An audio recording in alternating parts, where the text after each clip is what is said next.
주일 예배에 참여하신 모든 성도님 주님의 이름으로 환영합니다. 오늘 2020년 8월 23일 주일입니다. 증거받을 말씀의 제목은 사명자를 향한 주님의 당부라는 제목으로 본문의 말씀은 요한복음 21장 15절에서 우리 23절까지 말씀입니다. 우리 함께 합독하시겠습니다. 그들이 아침을 먹은 뒤에 예수께서 시몬 베드로에게 물으셨다. 요한의 아들 시몬아, 내가 이 사람들보다 나를 더 사랑하느냐? 베드로가 대답하였다. 주님, 그렇습니다. 내가 주님을 사랑하는 줄을 주님께서 아십니다. 예수께서 그에게 말씀하셨다. 내 어린 양떼를 먹여라. 예수께서 두 번째로 그에게 물으셨다. 요한의 아들 시몬아, 내가 나를 사랑하느냐? 베드로가 대답하였다. 주님, 그렇습니다. 내가 주님을 사랑하는 줄을 주님께서 아십니다. 예수께서 그에게 말씀하셨다. 내 양떼를 쳐라. 예수께서 세 번째로 부르셨다. 요한의 아들 시몬아, 내가 나를 사랑하느냐? 그때 베드로는 예수께서 내가 나를 사랑하느냐 하고 세 번이나 물으심으로 불안해서 주님께서는 모든 것을 아십니다. 그러므로 내가 주님을 사랑하는 줄을 주님께서 아십니다 하고 대답하였다. 예수께서 그에게 말씀하셨다. 내 양떼를 먹여라. 내가 진정으로 내게 말한다. 내가 젊었으는 스스로 띠를 띠고 내가 가고 싶은 곳을 다녔으나 내가 늙었으는 남들이 내 팔을 벌릴 것이고 너를 묶어서 내가 바라지 않는 곳으로 너를 끌고 갈 것이다. 예수께서 이렇게 말씀하신 것은 베드로가 어떤 죽음으로 하나님께 영광을 돌릴 것인가를 암시하신 것이다. 예수께서 이 말씀을 하시고 나서 베드로에게 나를 따르라 하고 말씀하셨다. 베드로가 돌아다 보니 예수께서 사랑하시던 제자가 따라오고 있었다. 이 제자는 마지막 만찬 때에 예수의 가슴에 기대어서 주님을 넘겨줄 자가 누구입니까? 하고 물었던 사람이다. 베드로가 이 제자를 보고서 예수께 물었다. 주님, 이 사람은 어떻게 되겠습니까? 예수께서 말씀하셨다. 내가 올 때까지 그가 살아있기를 내가 바란다고 한들 그것이 너와 무슨 상관이 있느냐? 너는 나를 따라라. 이 말씀이 믿는 사람들 사이에 퍼져나가서 그 제자는 죽지 않을 것이라고들 하였지만 예수께서는 그가 죽지 않을 것이라고 말씀하신 것이 아니라 내가 올 때까지 그가 살아있기를 내가 바란다고 한들 그것이 너와 무슨 상관이 있느냐 하고 말씀하신 것뿐이다. 아멘.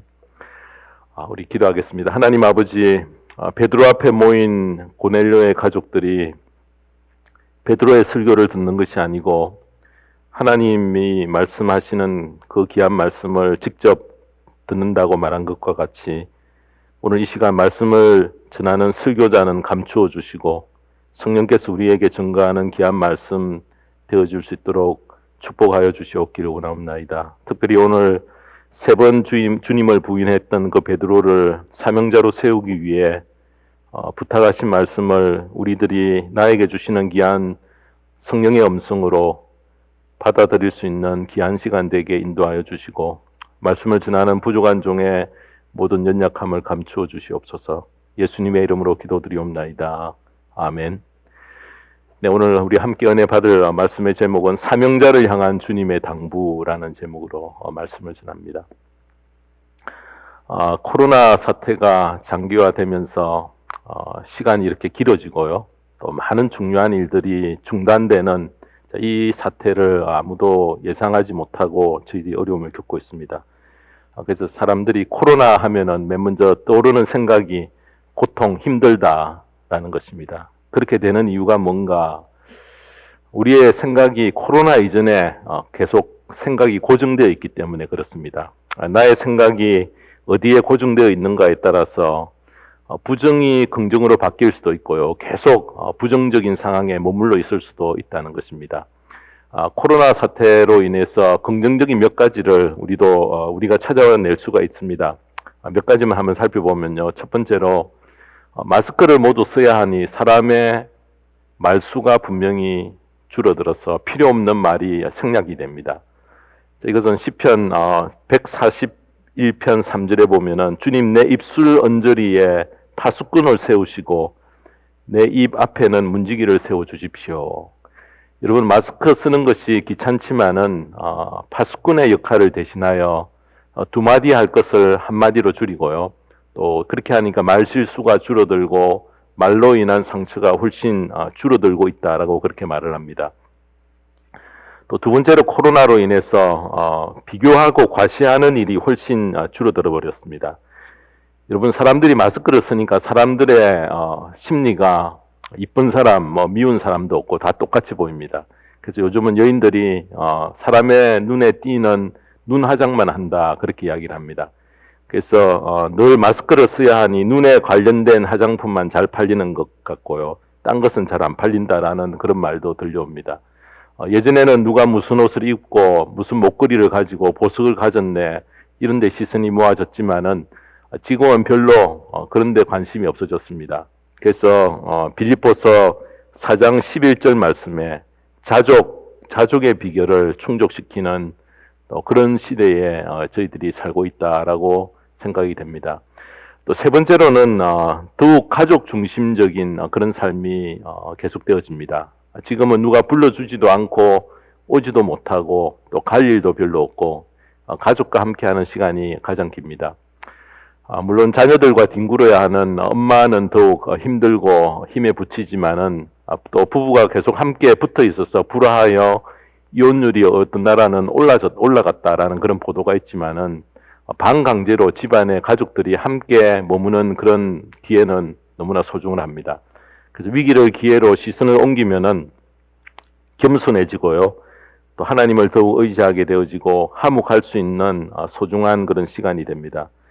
지금이 행복한 시간이요, 기쁜 시간이요, 보람의 시간으로 우리들이 전환하여 받아들이고 뒤로 미루거나 여러분 딴 것을 생각하지 마십시다. 다음은 결코 우리에게 다시 오지 않고 지금이 매우 중요합니다. 그래서 지금을 우리들이 놓치지 않고 그것을 선용하고 귀한 기회로 잡는 저와 모든 성도님 되시기를 바랍니다. 자, 우리에게 남은 시간은 보장되지 않아서 매우 짧을 수 있습니다. 그래서 여러분, 교회에 올 시간이 나의 생각보다 훨씬 줄어들 수도 있고요. 가족과 함께 있을 시간도 그렇습니다. 우리가 계획하는 시간이 훨씬 짧을 수 있기 때문에 지금을 우리들이 감사하며 살아야 하겠습니다. 지금을 가장 행복하고 가장 기쁜 시간으로 만들 수 있어야 하겠습니다. 다음이란 영원히 오지 않는, 존재하지 않는 시간이기 때문에 그렇습니다. 그러므로 우리가 어디에 나의 시선을 집중하는가, 그 기회를 놓치지 말고 마음껏 누리며 사는 저와 모든 성도님의 축복된 귀한 삶이 되기를 주님의 이름으로 축원합니다. 자, 오늘 읽었던 본문은 주님께서 베드로에게 사명자로 무엇에 집중해야 하는지에 대해서 바로 주님이 성천 직전에 일러주신 그 말씀입니다. 다른 제자들보다 베드로는 매우 뜨겁고 열정적인 그런 분이었습니다. 마태복음 16장 16절에 보면은 선생님은 살아계신 하나님의 아들 그리스도십니다 라는 위대한 그런 고백을 남겼던 분입니다. 또 마태복음 26장 33절에도 보면은 비록 모든 사람이 다 주님을 버릴지라도 나는 절대로 버리지 않겠습니다 라고 장담했던 분이 바로 베드로였습니다. 그러나 여러분, 어떻게 되었습니까? 시간이 조금 지나자마자 베드로는 고난당하시는 그런 주님 앞에서 주님을 모른다고 부인하고 맹세하며 부인하고 저주하며 부인했습니다. 마태복음 26장 70절, 72절, 74절에 그 내용이 나옵니다. 자, 그 후에 베드로는 그 일로 큰 고통을 받았을 것입니다. 내가 왜 그랬을까? 그토록 내가 사랑했던 주님을 배반했던 그 사실이 도저히 믿겨지지 않고 자기가 그런 일을 했다는 것이 받아들일 수 없는 그런 원통한 그런 삶이었던 것입니다. 그래서 베드로는 부활하신 주님 앞에서 얼굴조차 들 면목이 없어서 부활하신 주님을 뵌 후에 요한복음 20장 19절 21절에 보면 결국에는 갈릴리 바다로 고기 잡으러 그는 떠나버렸습니다. 자, 이렇게 낙심했던 베드로를 주님께서 다시 찾아가셔서 만나주시고 새로운 사명을 일깨워 주셨다는 것입니다. 자, 업으로 돌아갔던 베드로를 다시 불러 모든 시선을 새롭게 해주시는 AS, 애프터 서비스를 바로 주님께서 직접 행하신 가장 중요한 내용을 오늘 본문이 기록을 하고 있습니다. 베드로의 시선을 교정하여 다시 사명자로 세워 사명을 감당케 하셨습니다. 자, 오늘 우리들도 세상의 온갖 방해와 유혹의 병에 그런 걸려서 주님께서 내려주신 그 귀한 사명을 제대로 보지 못할 때가 참 많습니다. 주님의 사랑과 성령의 도우심과 생명의 말씀을 통해서 우리의 시선을 다시 사명으로 옮겨 새롭게 출발하는 귀한 기회를 이 말씀을 통해서 얻는 저와 모든 성도님 되시기를 주님의 이름으로 축원합니다. 자, 첫 번째로 사명자를 향한 주님의 당부 첫 번째는 무엇인가? 주님을 향한 사랑이 어떤가 확인해라는 것입니다. 여러분, 우리가 병원에 가면은 아픈 그런 고통의 정도를 1에서 10으로 여러분 나누어서 어느 정도 몇 숫자가 어떻게 됩니까? 여러분, 이렇게 의사가 묻습니다. 여러분, 우리들이 항상 살면서 주님을 향한 사랑이 1에서 10일 때, 10으로 이게 우리가 가정할 때에 내 숫자가 어느 정도 되는가? 그 사랑을 우리는 확인하며 살아야 된다는 것입니다. 바로 사명자의 삶의 든든한 기초가 바로 이 사랑에서 출발하기 때문에 그렇습니다. 자, 오늘 읽었던 본문 15절에 보면은 그들이 아침을 먹은 뒤에 예수께서 시몬 베드로에게 물으셨다. 요한의 아들 시몬아, 내가 이 사람들보다 나를 더 사랑하느냐? 베드로가 대답하였다. 주님, 그렇습니다. 내가 주님을 사랑하는 줄을 주님께서 아십니다. 예수께서 그에게 말씀하셨다. 내 어린 양떼를 먹여라. 주님께서 잡히시던 날 밤에 베드로는 얼떨결에 예수님을 3번 부인함으로써 수제자로서의 체면을 완전히 구겨버렸습니다.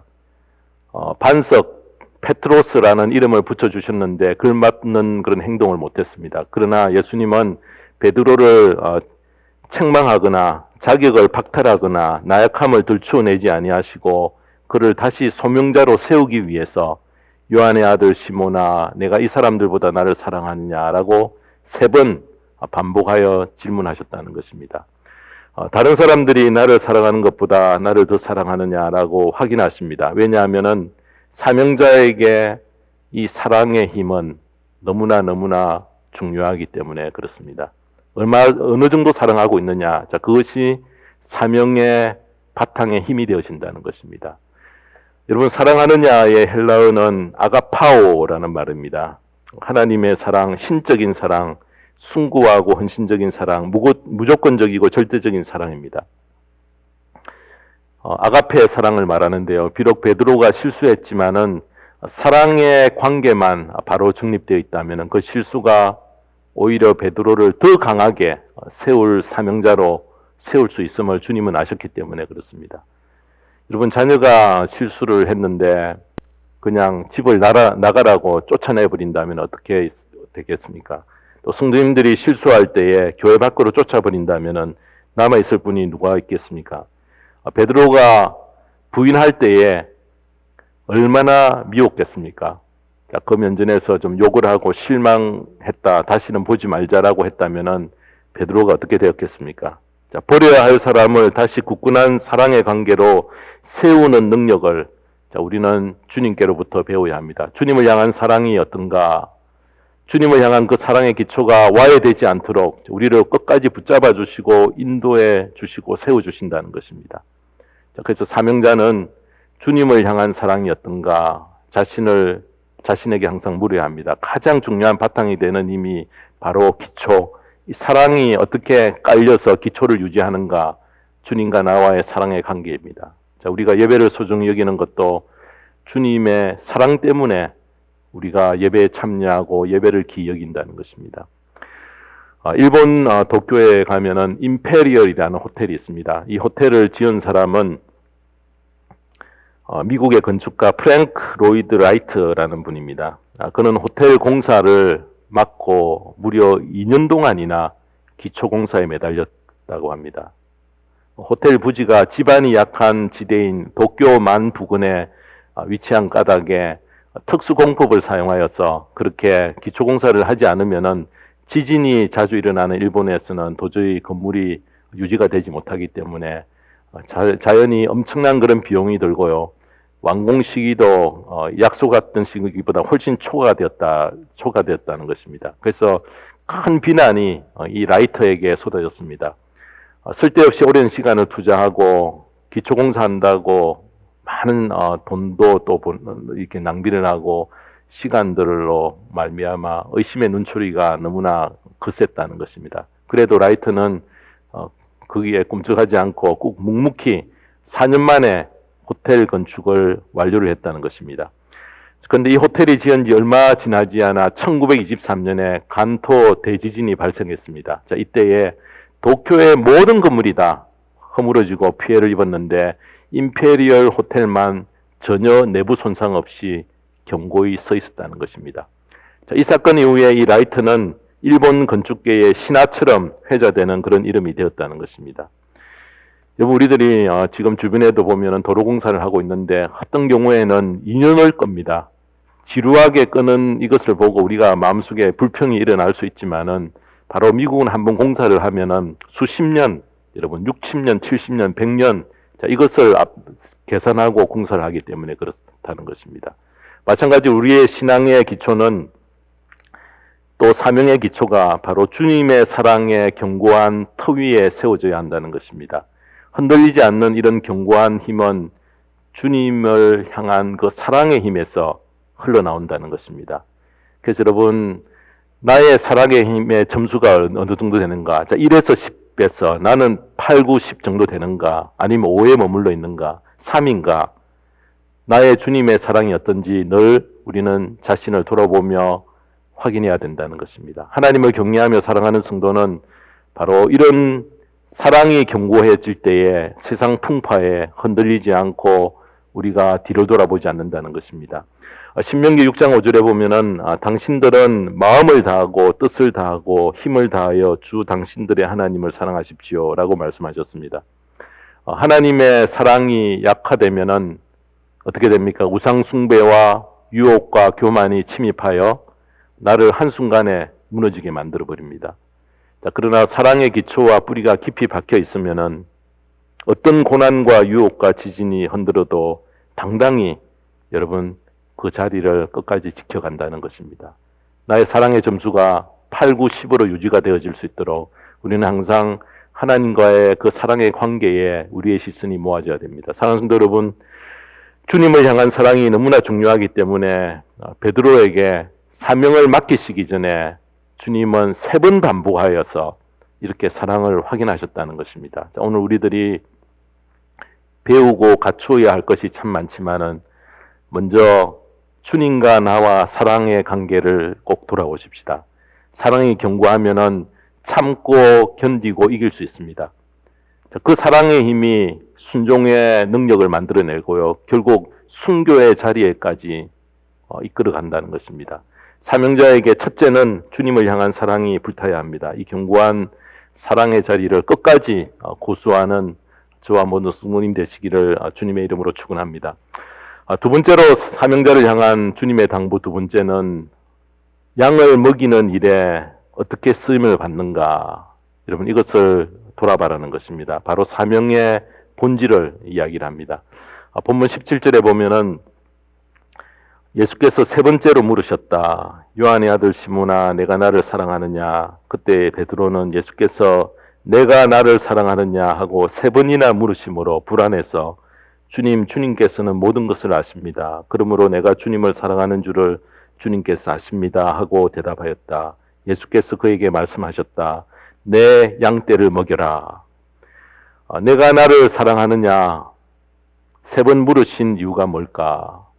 여러분 어떤 성경 주석학자는 베드로가 주님을 3번 부인했기 때문에 3번 이렇게 다짐하는 의미에서 물으셨다라고 그렇게 말을 하기도 합니다. 3번이나 부인함으로 실추된 베드로의 베드로를 다시 견고히 세우기 위해서 주님은 3번 반복하여 베드로에게 주님 사랑을 확인한 후에 주님은 내 양을 먹이라, 내 양을 치라, 내 양을 먹이라 하는 사명을 3번 반복하여 명령하셨습니다. 여기서 치라는 것은 때려라는 것이 아니고 돌봐라는 것입니다. 사명자가 감당해야 될 핵심이 바로 양을 먹이는 데 있음을 우리가 주목을 해야 됩니다. 여러분 우리가 신앙생활을 하면서 내가 누군가를 먹이는 여러분 그 일에 내가 참여하고 있는가 있지 않는가. 성도를 양으로 비유한 말씀이 성경에는 참 많습니다. 요한복음 10장 1절에서 6절에 보면 나오고요. 주님의 양을 누가 먹일 수 있습니까? 주님을 사랑하는 자요, 사명자의 삶을 사는 자가 이 일을 감당한다는 것입니다. 자, 주님께서 베드로를 향해 따뜻하게 배려하셨습니다. 3번 부인하는 것을 보았기 때문에 공개적으로 책망하고 망신을 주고 상처를 주어 다시는 그런 잘못을 반복하지 않도록 맹세를 받아낼 수도 있었지만은 주님은 그의 연약함을 아시고 품어주시고 치유해 주시고 안고 가시는 부드럽고 따뜻한 목자장이 되셨다는 것입니다. 십자가의 고난을 겪으셨지만은 크게 팔을 다시 벌리시고 모두 다 오너라 부르시고 사랑해 주시는 십자가의 능력을 베드로에게 베풀어 주셨다는 것입니다. 사랑하는 성도 여러분, 사랑과 양을 먹이는 사명은 정비례합니다. 사랑하는 만큼 양을 먹이는 사명에 충실할 수 있는데요. 자, 그 부탁도 3번 반복하셨다는 것은 정중히 부탁을 하신 것입니다. 정중하게. 여러분 가끔 제가 성도님을 만났을 때에 목사님 이런 목사를 만났기 때문에 기도 부탁을 하시는 분이 계십니다. 이런 일들이 있는데 기도해 주십시오. 근데 그 순간 그는 그 일들을 위해서 마음속으로 기도하고 지나갑니다. 왜냐하면 잊지 않으려고.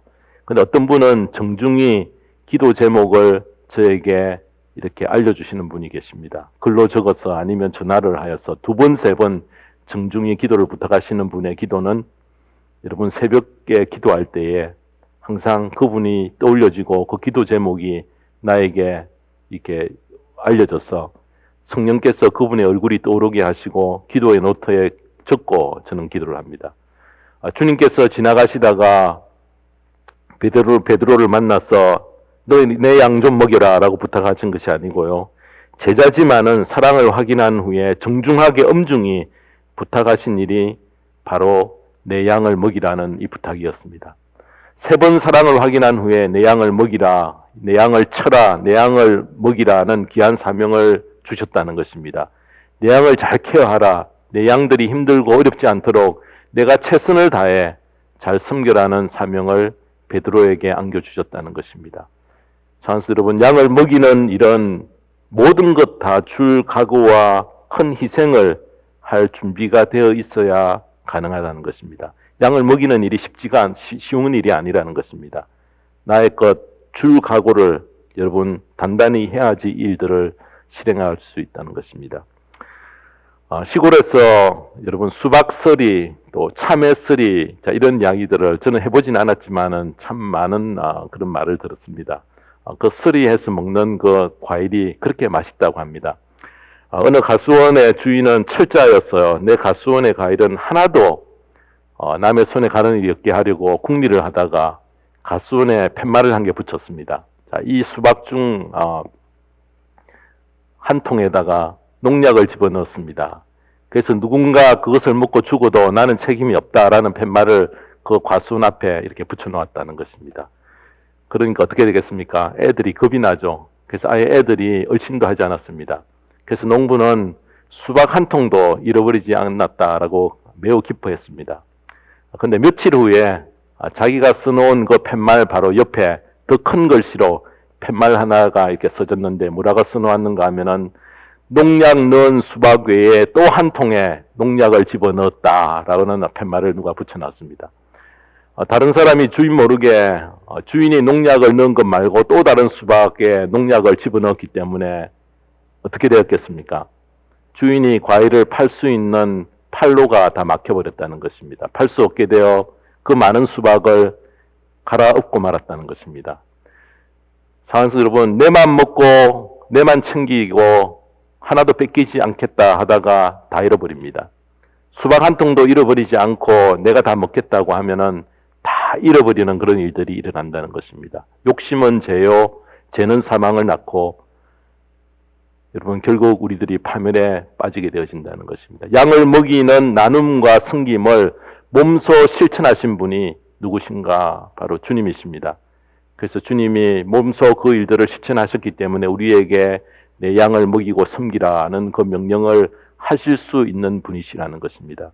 자, 주님께서 내 양을 먹이라고 3번이나 명령하셨는데 베드로의 양이 아니라 주님의 양입니다. 주님의 양을 먹이라고 명령하셨는데 게으르고 무능하여 양들을 때리거나 굶기면 책임을 물으실 것이고 그 직분을 파면하실 것입니다. 우리 모두가 사명자로 살고 싶다는 것은 바로 양을 먹이는 일에 참여하라는 그 재촉입니다. 주님의 양들이 건강하고 기쁘고 행복하도록 마음을 다하여 섬겨야 합니다. 시선을 항상 우리가 양들에게 옮겼어요.